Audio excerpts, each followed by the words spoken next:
White flag raised, and that off.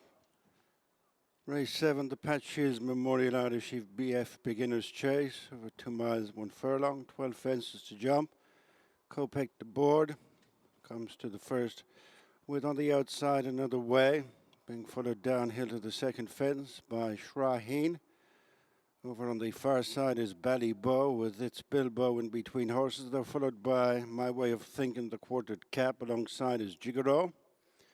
And these are being followed by Born Braver, coming towards the second fence. And the leader is another way from Kopek Des Bordes in the centre. Over on the far side is Ballybow with its Bilbo in between horses. Then Born Braver. Lovely Hurling is next. And then Shortening, My Way of Thinking, Gigaro, Mudan. Harvard Guy is the back marker. Fence number 3, and it's another way up over from Kopek Des Bordes. In third is Ballybow, and then it's Bilbo. And these are followed on rising ground by Lovely Hurling. Then Shortening, Gigaro next, and Born Braver. My Way of Thinking is 2 behind Mudan, and the long absent Harvard Guy. A circular race, another 9 fences left to jump. In the lead is another way in JJ Slevin, extending their advantage to over 2 lengths from Kopek Des Bordes and Paul Townend. Moving on from Ballybow and Jack Kennedy, third on the inside of its Bilbo and Dad O'Keefe. Now to their first big test, a ditch. Another way, it's Bilbo, slight mistake in fourth. Another way, and Kopek Des Bordes, followed up to the 10 furlong point by Ballybow, and then it's Bilbo. Followed at the bend by Lovely Hurling, alongside Lovely Hurling. Heading down the far side is Shortening with Gigaro, and then Born Braver, Mudan, Harvard Guy, and being dropped is My Way of Thinking. Kopek Des Bordes goes on in front. From another way, it's Bilbo and Ballybow. As they link up with the first of 4 fences in the back straight, Kopek Des Bordes just had to put himself right, followed by another way. It's Bilbo, Ballybow. Moving up onto the heels of the leaders is Lovely Hurling over the next one. And it's Kopek Des Bordes building up an advantage of over 3 lengths from another way out wide to the inside Ballybow with Lovely Hurling and its Bilbo. Then Shortening and Gigaro as they pass the halfway stage. And it is Kopek Des Bordes to the outside of the track, followed by another way. On the inner is Ballybow, and then it's Bilbo. Lovely Hurling next, and then Shortening and Gigaro. To the last one in the back straight, this is 5 fences from the finish. The Pat Sheils Memorial Irish BF Beginner's Chase. It's Kopek Des Bordes at 5 fences from the finish under Paul Townend, and over from another way JJ Slevin. Then it's Bilbo, Dad O'Keefe. In by the running rail is Ballybow and Jack Kennedy, followed off the back straight by Shortening. Then Lovely Hurling, Mudan next, and then Gigaro, Born Braver, Harvard Guy, and Detached is My Way of Thinking. Now to the second and last ditch, 4 fences from the finish. Kopek Des Bordes by 4 lengths to its Bilbo, who's joined another way for the second over this one, which is homeward bound. Shortening jumped into fourth, followed by Mudan. Ballybow's lost ground, passed by Lovely Hurling, then Gigaro. Harvard Guy has come under pressure, and then Born Braver out in front of My Way of Thinking. They turn at the completion of a circuit with 3 more fences left to jump.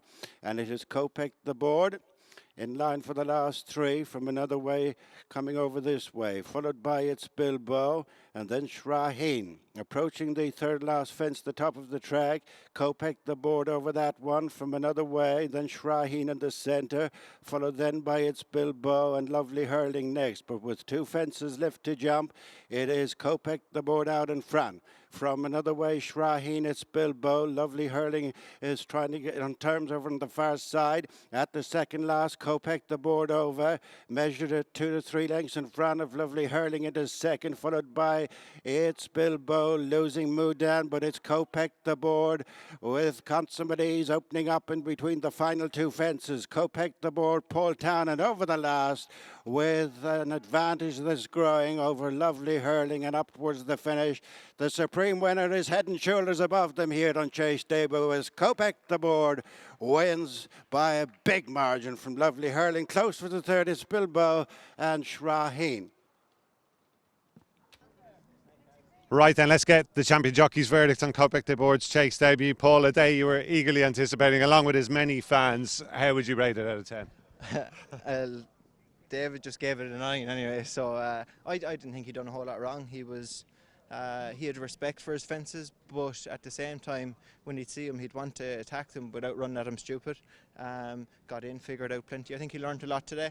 But when I let him on down the home straight was the most taking part, and that's the thing, is it? Because you figure out both sides of it, but that's the fun part, yeah. I mean, you got a lead over what, 2 or 3 fences. It looked like you were trying to keep the lid on him at that stage, but just when you half let him off the leash there, that's the exciting thing, isn't it? That's the thing, you know. You'd have to rein yourself in a little bit on him as well, you know. He takes a little bit more riding than your man yesterday, and that he's a 2-miler. He attacks and he goes, but the engine is definitely there. Is he always going to be a 2-miler, do you reckon? I'd say he's trained by Willie Mullins now. He could be a 3-miler or a Breeders' Cup horse or anything. But I'd just sure love to be on his back anywhere he goes. You must get a great buzz out of riding for people like the McCarthy's. Brilliant, yeah. So they're obviously associated with our family a long time, through horses and living locally at home. So no, they're great people. Great to see the likes of them get a horse like him and enjoy him as much as they do as well, you know. For a step on what should be another great journey this season, Paul. Thanks a lot, Willie. Thanks a million, Gary. Thanks.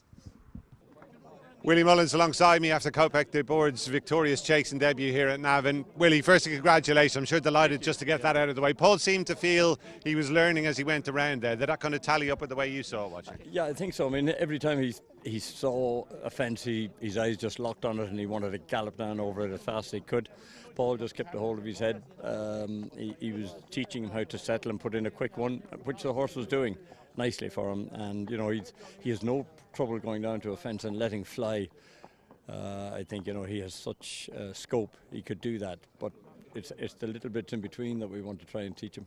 How important is it to get that under his belt and get into those good habits first time over fences? I think so. To do that without getting a fall or making a bad mistake is wonderful, you know, going home in one piece.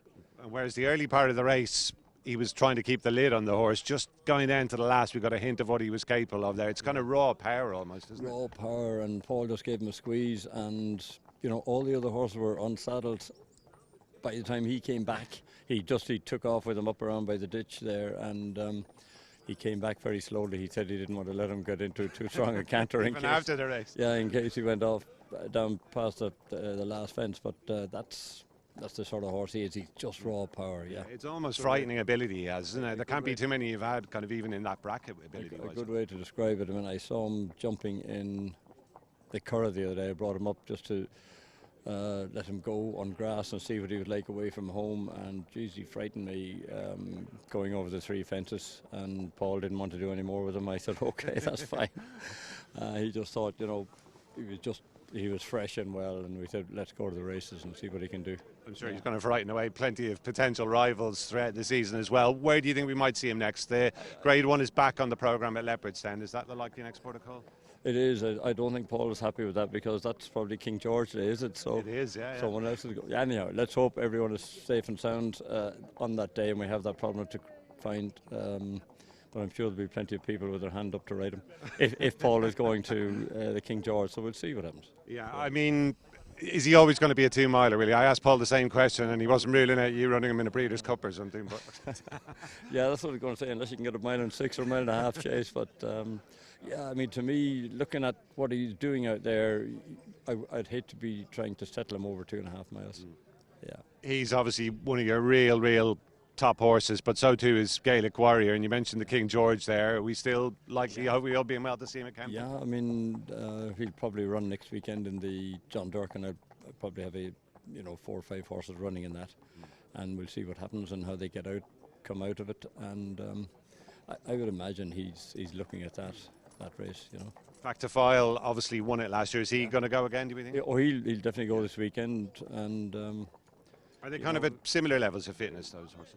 Yeah, they're all. We're wondering ourselves, you know, where they all are. But you know, they're coming up. I mean, Dino Blue ran well. She just made 2 horrendous mistakes and took the wind out of her. So I'm happy where they are, you know. And you know, some of them you can't even see a rib on them. They've still got plenty of meat covering the ribs, so I think they'll all improve. Well, they'd need to, wouldn't they? You know, I'm sure they will, though. You've got a bit of previous with that. at this end of the season, yeah, you'd want to be going with a bit of cover on your ribs. Bit of a shuffling of the pack with the Morgian Hurdle next weekend. Amsterdam looks like maybe he's going to lead the line for that one, is he? Amsterdam is there, Iransi is there. You know, we've a few down the bottom. Kargiti, should she go over fences? Has she schooled over fences? Yeah, they've all schooled over a fence, and you know, she's so keen. She might be better off over a fence. It might. And then Salvador Mundi, I mean, he jumps up. You know, I think he could go over a fence, but maybe we'll decide that tomorrow morning. We'll see which way we'll go, and have a chat with Connections and have a good chat with Paul, see what he thinks about them. You know, but he could easily stay over hurdles, because he had a very good run in Punchestown. I always like going back to where they ran well. Iransi had a fabulous run in Punchestown, didn't he, at the Punchestown Festival? So, you know, that I don't know. They all have to step up now to Constitution Hill's type of rating. You know, they have to improve 10, 12 pounds, but they could. And just finally, Willie, all good with Final Demand after yesterday. Has All a plan good, been yeah. formulated for his next one? I imagine you'd probably have to look at the race in Limerick. That would be the obvious race for me, looking at it at the moment anyhow. And he won there last Christmas as well, of course. Yeah. You have a good memory. Occasionally. Willie, thanks a lot. Well done. Cheers. Well done. Thank you. Cheers. Watch live racing now on racingtv.com.